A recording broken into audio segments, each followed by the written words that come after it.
नमस्ते बच्चों, छोटा सा कंसेप्ट है abiotic component and biotic component क्या होता है। देखिए, जो एनवायरनमेंट होता है तो वो दो चीजों से मिलकर जो है वो बना होता है, एक अबायोटिक कंपोनेंट और बायोटिक कंपोनेंट। यानी जो अभी हमारा इसको देखिए, जो रिलेशन है बायोटिक और अबायोटिक कंपोनेंट का उसको हम बोलते हैं एनवायरनमेंट। ठीक है, तो सबसे पहले हमें समझना होगा कि अबायोटिक कंपोनेंट यानी क्या होता है, बायोटिक कंपोनेंट क्या होता है। देखिए, बायो का मीनिंग क्या होता है, लिविंग। जब भी हम बायो बोलते हैं, बायो यानी उसका मीनिंग होता है लिविंग।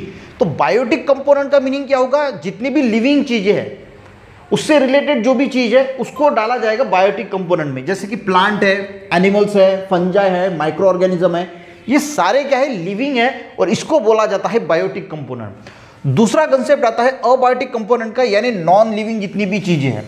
अब नॉन लिविंग में क्या आएगा, जैसे सनलाइट है, सनलाइट क्या है, नॉन लिविंग है। उसके बाद वाटर है, टेम्परेचर है, सॉइल है, एटमॉस्फेरिक गैसेस है, ये सारी चीजें लिविंग नहीं है, ये नॉन लिविंग थिंग्स है। तो ये होगी नॉन लिविंग थिंग्स यानी अबायोटिक कंपोनेंट। और बायोटिक कंपोनेंट में क्या आएगा, लिविंग थिंग्स।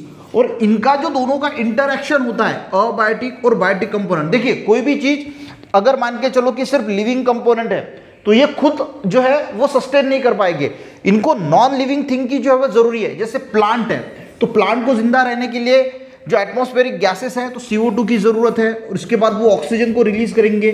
तो लिविंग कंपोनेंट के लिए फिर ऑक्सीजन जो है वो काम में आएगा।